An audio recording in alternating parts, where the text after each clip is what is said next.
Saban retired. Mm. In comes insert Kalen Deboer, Washington head coach, literally just lost the national championship, moves on down to Tuscaloosa. Was the NIL deal really the big thing for Nick Saban? Why he retired? I mean, there's no way because he's old and he's saying it's his health. But I just don't think he can compete with NIL deals and transfer portals. It just seems like he can't control his players. Yeah, I mean, other what do you call it? Other programs were going to become better because they were able to offer money. Now, obviously, Alabama has produced more pros than anybody in the Saban era. So, 49 All Americans and 45 All Americans / yeah, first round picks. yeah, crazy. So, you would think, that was you were damn near guaranteed a trip to the NFL, even if you were getting drafted in the later rounds if you went to Alabama. So, yeah, so I think there was some things that he held over their heads, obviously, like any college coach does, but he was doing it better than most because they were winning. So, but once the playing field literally changed financially, then he didn't have the same advantage as he did in years past. But I mean, listen, when you win what 7? Well, no, he won 6 with them. He's won 7 overall because he got one with LSU before he left to go to Alabama. Obviously, he had a short stint with the Miami Dolphins back in 2005.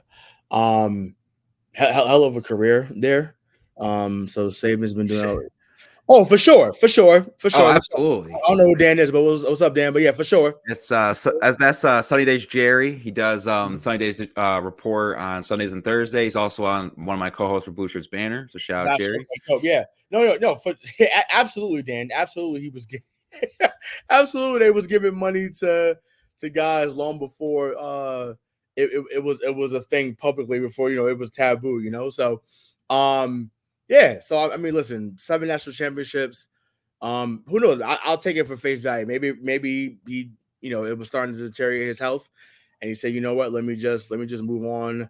While I still have my bearings. So, but either way, a hell of a job for him. Yeah. I mean, and the successor coming in, Kalen DeBoer, we just saw. He had Michael Penix for the 2 years. He had Romeo Adubzi. I'm sorry, I'm definitely saying that wrong. Dylan Johnson. So they all left. So I kind of figured he was going to be the new head coach because everyone that on his the offense was just leaving to go to the draft. So I'm like, oh, something's up. I liked how Steve Sarkisian was like, nope, I'm staying at Texas. Because everyone kept linking him to Alabama. I saw Lane Kiffin at one point.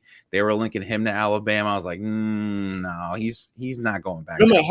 How many chances does he get? Exactly. It's just like, damn, how many places do y'all want him to be to realize that he's not? You know what? And you'll appreciate this reference.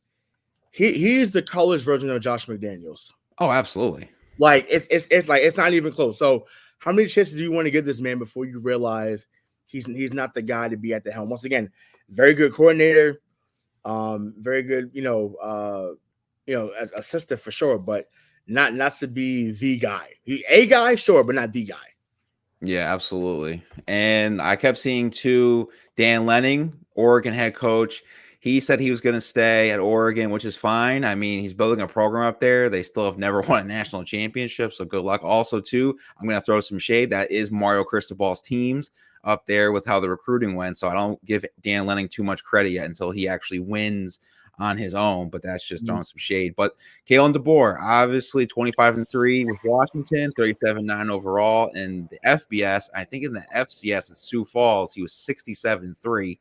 I believe he was with Nick Saban at one point because there's so much Nick Saban coaching tree. So right. I think he'll do a good job at Alabama. I don't think he's going to the national championship anytime soon, not like in the first 2 years.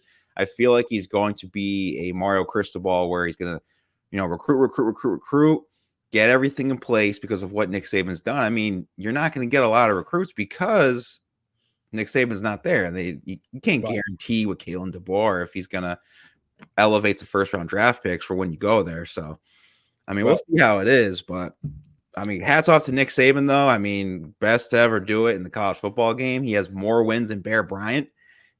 Was not expecting that. I think he has 207 at Alabama, whereas Bear Bryant had 171. So